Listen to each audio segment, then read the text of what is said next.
समुद्र के बीचों बीच उत्तर प्रशांत महासागर में एक विशाल कचरे के ढेर के पास सोफिया अपने पति जुआन के साथ अपनी डॉक्यूमेंट्री फिल्मा रही थी। दोनों वहाँ की मौजूदा स्थिति पर चर्चा कर रहे थे और उन शार्क प्रजातियों के बारे में बता रहे थे जिन्हें उन्होंने खोजा। तभी सोफिया को उसकी टीम ने अलर्ट किया जो कह रही थी कि आसपास के इलाके में एक नया सिग्नल मिला है। फौरन डाइवर्स अपनी सूट पहनने के लिए दौड़े, जबकि सोफिया और उसका कम्युनिकेशन पार्टनर कंट्रोल रूम से रडार पर नजर रखे हुए। क्रिस ने अपनी टीम को डाइव के लिए कोऑर्डिनेट किया और कुछ मिनटों की तलाश के बाद वे एक स्पर्म व्हेल के शव तक पहुंचे जो मछली पकड़ने के जाल में फंस गया था। भोजन की कमी की वजह से ये समुद्री जीव जाल में फंसकर तड़पता रहा और इसका कोई चांस नहीं बचा। लेकिन जांच के दौरान रिसर्चर को व्हेल के एक तरफ एक विशाल काटने का निशान मिला। उसी वक्त एक एक्सप्लोरर ने महसूस किया कि सिग्नल और करीब आ रहा है, इससे पहले कि वह व्हेल के शव से दूर हट पाता। क्रिस को एक शार्क ने चौंका दिया। डर के बावजूद उस पर हमला नहीं हुआ, लेकिन जब उन्होंने आसपास देखा तो डाइवर्स को एहसास हुआ कि वे पूरी तरह से शार्क से घिर चुके हैं। इस मोड़ पर कंट्रोल रूम में सोफिया और उसकी कम्युनिकेटर को अपनी टीम से संपर्क टूटता हुआ महसूस हुआ। डाइवर्स ने एकजुट होकर एक प्रोटेक्शन सर्कल बनाया। तभी कम्युनिकेटर ने अलर्ट किया कि लिलित आ रही है। कुछ सेकंड बाद वे एक विशाल शार्क से आमने सामने थे जो 7 मीटर से भी ज्यादा लंबी थी। इस समुद्री जीव के आकार से प्रभावित होकर सोफिया ने पूछा कि क्या यह वाकई वही प्रीडेटर है। रिसर्चर ने हाँ कहा क्योंकि उसे इसका आइडेंटिफिकेशन टैग दिख रहा था। सोफिया ने क्रिस से लिलित का सैंपल लेने को कहा, लेकिन जब क्रिस ने सुई डालने की कोशिश की तो वह घबरा गया और सही जगह पर सुई नहीं लगा पाया। शार्क डरकर भाग गई और सोफिया ने डाइवर्स को आदेश दिया कि वे बोट पर वापस लौटें क्योंकि अब वे कुछ घंटों तक उसके करीब नहीं जा पाएंगे। लेकिन जैसे ही वे जाने वाले थे, ग्रुप ने देखा कि प्रीडेटर वापस आ गया है। इससे पहले कि वे कुछ कर पाते, क्रिस पर उस जीव ने हमला कर दिया। इससे सभी डाइवर्स पैनिक में आ गए। वे भटक गए और शार्क के लिए आसान शिकार बन गए। अपने पति और दोस्तों को बचाने की चाह में सोफिया ने अपना कॉम्बैट हार्पून उठाया और ग्रुप की ओर डाइव किया। वहां पहुंचने से पहले ही उसे एक आदमी का कटा हुआ हाथ दिखा जिसने उसे बुरी तरह डरा दिया। फिर भी उसने हिम्मत नहीं हारी और तलाश जारी रखी। हमले की जगह पर पहुंचते ही लिलित ने सोफिया को देख लिया। कुछ सेकंड तक उसे चारों ओर घूमने के बाद शार्क ने अपनी शिकार पर हमला किया। सोफिया किसी तरह हमले से बच गई, लेकिन उसका पैर एक जाल में फंस गया जिससे वह शार्क के शरीर से उलझकर तेजी से गहराई में डूबने लगी। इतनी गहराई में सांस लेने की मुश्किल और दबाव से उसके कानों के अंदर फट गए। दर्द ने उसे और बेताब कर दिया। जल्दी से उसने अपने सर्वाइवल नाइफ से जाल काटा जिससे वह सतह पर तैरकर आखिरी सेकंड में अपनी जान बचा पाई, इससे पहले कि वह बेहोश हो जाती। 3 साल बाद एक युवा जोड़ा अपने स्पेशल मैग्नेट के साथ मस्ती कर रहा था। वे इसे समुद्र में फेंककर पुरानी खोई हुई चीजें ढूंढ रहे थे। कुछ मिनटों की तलाश के बाद उन्हें एक अजीब चीज फंसी। जब उन्होंने उसे बाहर निकाला और जांचा तो पाया कि यह एक एक्सप्लोसिव था। थोड़ी देर बाद बॉम्ब स्क्वाड सीन पर पहुंचा ताकि वे हथियार को रिकवर कर सकें और खतरे को न्यूट्रलाइज करें। पत्रकारों के सवालों का जवाब देते हुए सार्जेंट आदेल को अपने बॉस एंजेली का कॉल आया जो उसे अपनी टीम को इकट्ठा करके बेस पर लौटने को कहती है। दूर सोफिया प्राइमरी स्कूल के बच्चों के लिए अपनी एक और एक्सपेडिशन कर रही थी, लेकिन जब एक बच्चे ने उसकी टीम के खात्मे के बारे में सवाल किया तो वह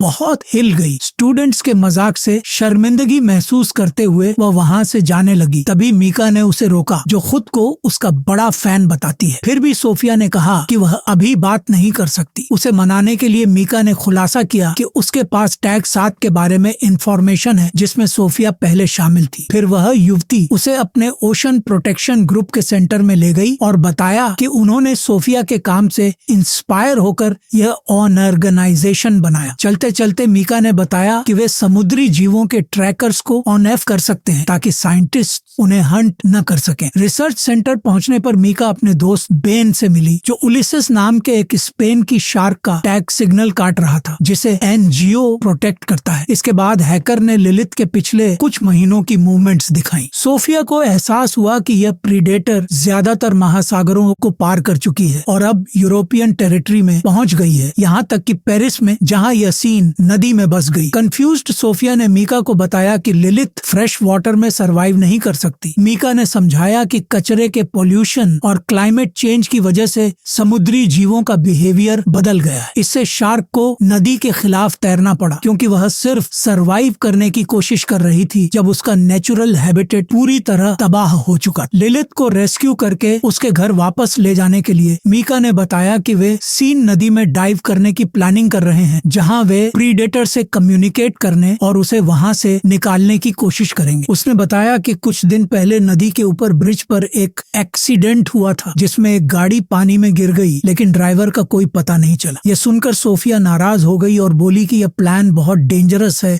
और कोई शार्क इंसानी कम्युनिकेशन को कभी नहीं समझेगी। इसके बावजूद मीका ने कहा कि उनके पास जानवर से डील करने की सही स्ट्रेटेजी है, लेकिन इतनी सारी इंफॉर्मेशन के बाद भी सोफिया ने उसकी बातों पर भरोसा नहीं किया और वहां से चली गई। घर पहुंचकर सोफिया ने एक बार फिर टैग 7 को ट्रैक किया और महसूस किया कि मीका ने जो कुछ कहा वह सच था, क्योंकि लिलित वाकई पेरिस पहुंच चुकी थी। चिंतित होकर उसने मीका को कॉल करने की कोशिश की, लेकिन जवाब न मिलने पर वह उस जगह की ओर रवाना हो गई। दूसरी तरफ रिसर्चर्स सीन नदी के सेंटर में पहुंचे। मीका ने अपना इक्विपमेंट पहना और साइट की जांच के लिए डाइव किया। गाड़ी के मलबे तक पहुंचने पर उसे कई शार्क के दांतों के निशान मिले, लेकिन ड्राइवर का कोई ट्रेस नहीं था। उसी वक्त बेन ने देखा कि एक पुलिस बोट उनकी ओर आ रही है और उसने मीका को अलर्ट करने की कोशिश की। मीका ने सेफ्टी रोप छोड़ा और बेन को सीन छोड़ने को कहा। इलाके को ऑब्जर्व करते हुए मीका को लिलित ने चौंका दिया, जो तेजी से उसके चारों ओर तैरने लगी। यह समझते हुए कि प्रीडेटर उसे खत्म कर सकता है, मीका ने सतह पर लौटने का फैसला किया, जिसके बाद उसे अथॉरिटीज ने डिटेन कर लिया, जबकि बेन पकड़े जाने से बचने के लिए भाग गया। पुलिस स्टेशन पर एंजेली ने अपने स्टाफ को मीका से डील करने को कहा और आदेल उसे इंटेरोगेशन रूम में ले गया। उसी वक्त सोफिया नदी के किनारे टहल रही थी। तभी उसने एक छोटे से डॉग को पानी की ओर लगातार भौंकते देखा। वह कंफ्यूज थी कि आखिर जानवर क्या देख रहा है। कुछ घंटों बाद मीका आदेल के सवालों से तंग आकर चिल्लाई कि सीन नदी में एक जायंट शार्क घूम रही है। यह मानते हुए कि लड़की झूठ बोल रही है, सार्जेंट गुस्सा हो गया, लेकिन तभी उसका एक साथी आया और बोला कि उनके पास एक इमरजेंसी है दूर। सोफिया लिलित की तलाश में थी और लोगों को पानी से दूर रखने की कोशिश कर रही थी ताकि और हमले न हो। तभी उसे एक पुलिस ऑफिसर का कॉल आया, जो उसे इलाके के एक डॉक पर मिलने को कहता है। वहां पहुंचकर सोफिया को मीका और आदेल मिले, जो उसे कुछ घंटों पहले नदी में मिले एक शव को एनालाइज करने को कहते हैं। शव को देखकर सोफिया ने कहा कि यह निश्चित रूप से शार्क अटैक था। यह सुनकर सार्जेंट ने रिसर्चर्स को अपने बॉस से मिलवाने का फैसला किया। जानवर के लिए खतरे के बावजूद, क्योंकि वह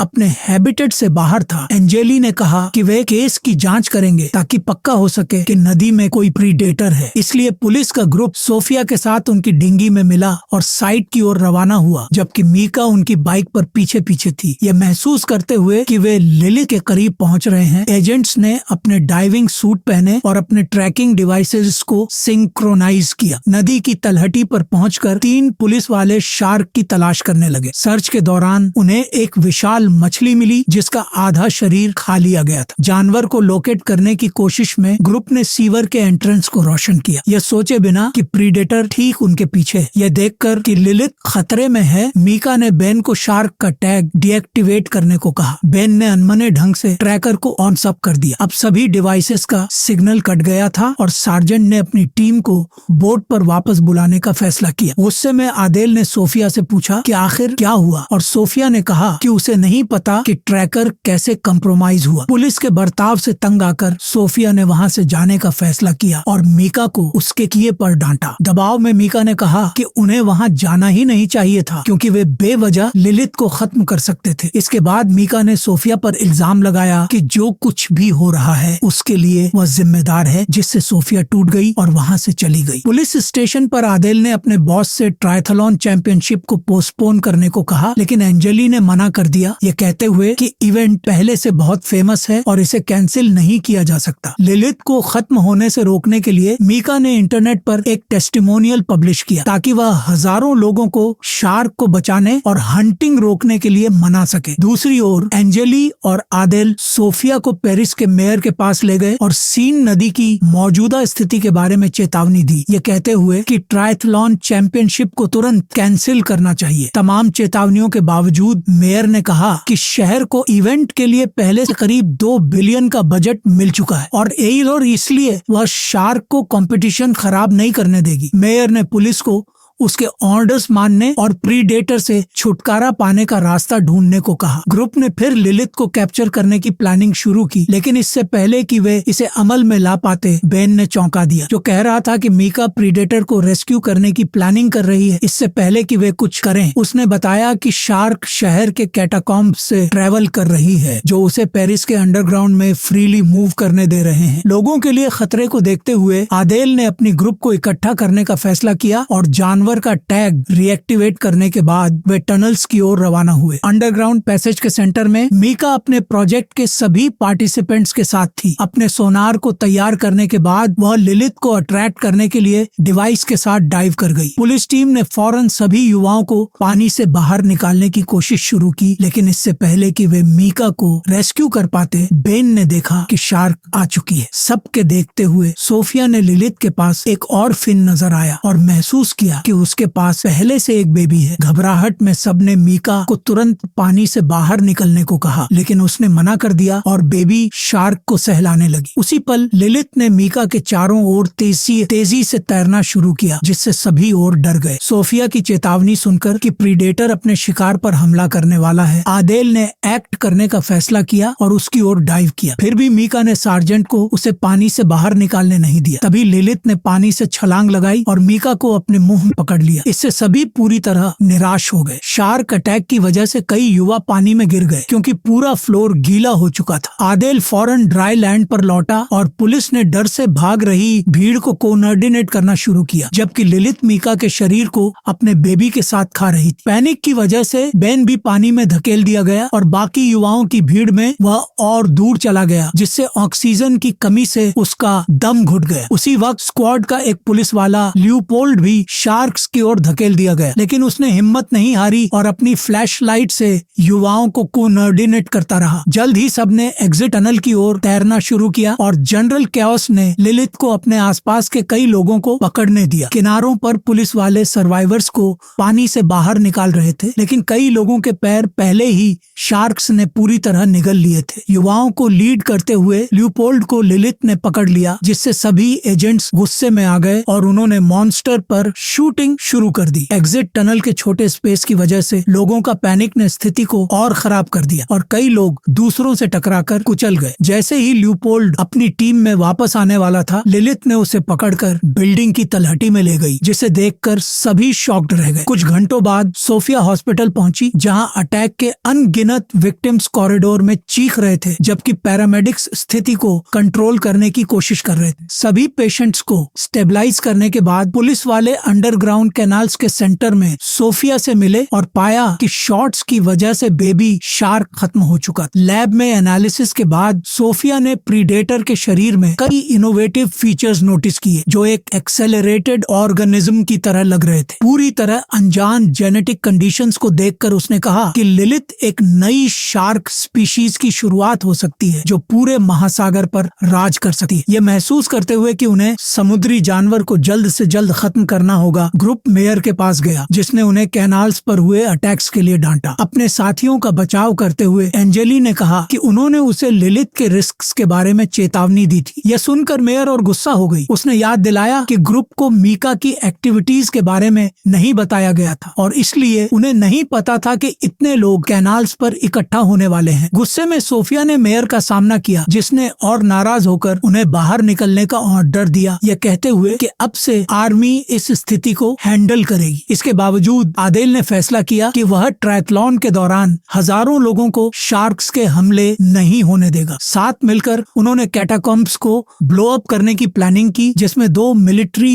एक्सपर्ट्स की मदद ली गई। प्रीडेटर्स को डिस्ट्रैक्ट करने के लिए सोफिया ने खुलासा किया कि वह अपने इंफ्रासाउंड प्रोपेगेटर का इस्तेमाल करेगी, ताकि उन्हें लंबे वक्त तक भटकाया जा सके। जैसे ही उसके साथी टनल से सेफ डिस्टेंस पर होंगे, एक सैनिक एक्सप्लोजिव्स को ट्रिगर करेगा, जो उसी चैनल में सभी शार्क्स को खत्म कर देगा। सभी शुरुआती प्रोसीजर्स पूरे होने के बाद आदेल और सोफिया अडामा के साथ अंडरग्राउंड जोन में डाइव किए और लिलिथ के नेस्ट की ओर तैरने लगे। सतह पर शार्प शूटर्स ब्रिज के बीच में पोजीशन ले चुके थे, जबकि बाकी कॉम्बेटेंट्स सीन नदी में अपनी बोट से राउंड्स लगा रहे थे, ताकि किसी भी शार्क अटैक को रोक सके। एस्केप पॉइंट के करीब पहुंचते ही कैरो और मार्कस को मिलिट्री सैनिकों ने इंटरसेप्ट किया, जो उन्हें अपने पोस्ट पर लौटने का और ऑर्डर दे रहे थे क्योंकि इवेंट शुरू होने वाला था। फौरन एंजेली ने अपने रेडियो को एक्टिवेट किया और एजेंट्स को अपने साथियों के लिए रास्ता क्लियर करने को कहा, जिससे जोड़ी अपनी प्लानिंग को आगे बढ़ा सकी। डाइवर्स फिर कैटाकॉम्ब्स के सेंटर में पहुंचे और जब उन्होंने अपनी फ्लैश लाइट्स ऑन की तो सैकड़ों शार्क पप्स दिखे। उसी वक्त पेरिस ट्रायथलॉन शुरू हुआ और सोफिया ने अपना सोनार तैयार करना शुरू किया, जबकि मार्कस ने एस्केप पैसेज खोलने के लिए डाइव किया। सीन नदी के एक एग्जिट पर सीन को ऑब्जर्व करते हुए सोफिया को एहसास हुआ कि लिलिथ पप्स के साथ नहीं है और वह उसकी गैर मौजूदगी से कंफ्यूज्ड होने लगी। तभी मार्कस ने ग्रुप को वार्न किया कि उसने एस्केप टनल की सलाखों को काट दिया है और सभी एक्सप्लोसिव्स पोजीशन करने के बाद उसने कहा कि अब जाने का वक्त है। मुश्किल यह थी कि सोफिया ने अभी तक लिलिथ को स्पॉट नहीं किया था, लेकिन इससे पहले कि वे जा पाते प्रीडेटर ने चौंका दिया, जिसने एक सैनिक पर हमला किया, जिससे दर्जनों पप्स उसे खाने लगे। पुलिस वाले फौरन रिसर्चर से मिले, जबकि दूसरा फाइटर ये सीन शॉक्ड होकर देख रहा था। खत्म होने के बाद एक्सप्लोसिव्स एक्सपर्ट ने डेटोनेटर गिरा दिया। इसे देखकर अडामा ने उसे रिट्रीव करने का फैसला किया। ऐसा करते हुए उसने अपने दोस्तों को एग्जिट की ओर भागने को कहा, लेकिन डिवाइस ट्रिगर करने के बाद उसे पप्स ने हमला करके सामने ही खा लिया। यह देखकर कि उसने शार्क्स की वजह से एक और पार्टनर खो दिया, आदेल निराश हो गया। सोफिया ने उसे पकड़ा और डाइविंग अपैरेटस के साथ बाहर की ओर ले जाना शुरू किया। इससे पहले कि जोड़ी भाग पाती, एक्सप्लोसिव्स डेटोनेट हो गए, जिससे वे डेब्री से टकरा गए। बाहर कैरो और मार्कस एक्सप्लोजन से चौंक गए और अपने दोस्तों के लिए बहुत वरीड थे। फिर भी जोड़ी बोट तक पहुंची और आदेल को उसकी टीम ने रेस्क्यू किया, क्योंकि एक्सप्लोजन ने उसके शरीर को गंभीर चोटें दी थी। अपने दोस्त को रेस्क्यू करने में मदद करने के बाद सोफिया नदी की तलहटी में लौटी और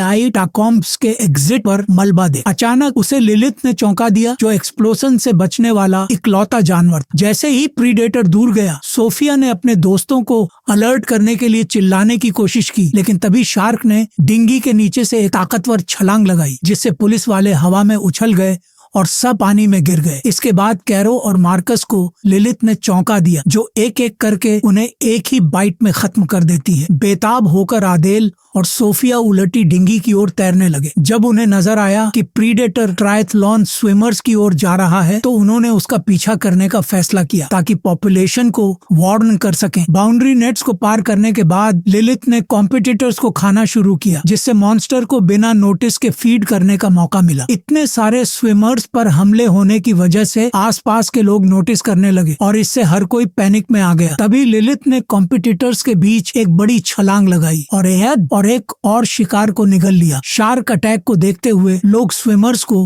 रेस्क्यू करने की कोशिश करने लगे, लेकिन कोई फायदा नहीं हुआ और व्यापक पैनिक ने और ज्यादा विक्टिम्स को पानी में धकेल दिया। फौरन मिलिट्री बोट्स ने प्रीडेटर को घेरना शुरू किया, अपने हथियारों से उस पर फायरिंग करते हुए और उसे कंफ्यूज करने के लिए एक व्हर्लपूल बनाया। बेताब होकर एंजेली ने सैनिकों को नदी की तलहटी में बम्स के बारे में वार्न करने की कोशिश की, जिसमें आदेल और सोफिया भी थे, लेकिन जंग का शोर उन्हें सुनने नहीं दे रहा। तमाम शॉट्स के बावजूद लिलिथ हमलों को झेलने में कामयाब रही। नदी में हो रही सारी मूवमेंट्स की वजह से डूबे हुए एक्सप्लोसिव्स ट्रिगर हो गए। फिर सैनिकों को एक विशाल एक्सप्लोजन ने हिट किया, जिसके बाद बाकी डिवाइसेस भी एक्टिवेट हो गए, जिससे डिस्ट्रक्टिव एक्सप्लोजन्स की एक चेन शुरू हो गई। इसके चलते पूरी पॉपुलेशन पूरी तरह निराश हो गई और सिविलियंस डर से भागने लगे, क्योंकि सीन नदी के ऊपर के ब्रिजेस ढहने लगे। एक पुलिस वाले द्वारा रेस्क्यू किए जाने के बाद सोफिया और आदेल ने देखा कि एक सुनामी ने शहर को हिट किया, जिसने कई लोगों को बहा लिया। इससे पहले कि वे रिएक्ट कर पाते, सभी सर्वाइवर्स उस जायंट वेव में फंस गए, जिसने पेरिस का बड़ा हिस्सा तबाह कर दिया। कुछ मिनटों बाद सोफिया सतह पर लौटी, जहां उसने आदेल को बेहोश पाया और उसे बचाने के लिए उसकी ओर तैरने लगी, ताकि वह पूरी तरह डूबने से पहले उसे रेस्क्यू कर सके। इसके बाद रिसर्चर अपने दोस्त को एक मलबे पर ले गई। सार्जेंट ने सवाल किया कि क्या लिलिथ के खिलाफ उनकी फाइट आखिरकार खत्म हो गई है। आदेल का सवाल सुनकर सोफिया ने आसपास देखना शुरू किया और नोटिस किया कि पूरा इलाका शार्क पप से भरा हुआ है, जो नए शिकार की तलाश में परिमीटर में चक्कर काट रहे थे अपनी मां के साथ। सीन नदी के एक्सप्लोजन्स की वजह से आई बाढ़ ने पेरिस की सभी सड़कों को डुबो दिया, जिससे प्रीडेटर्स को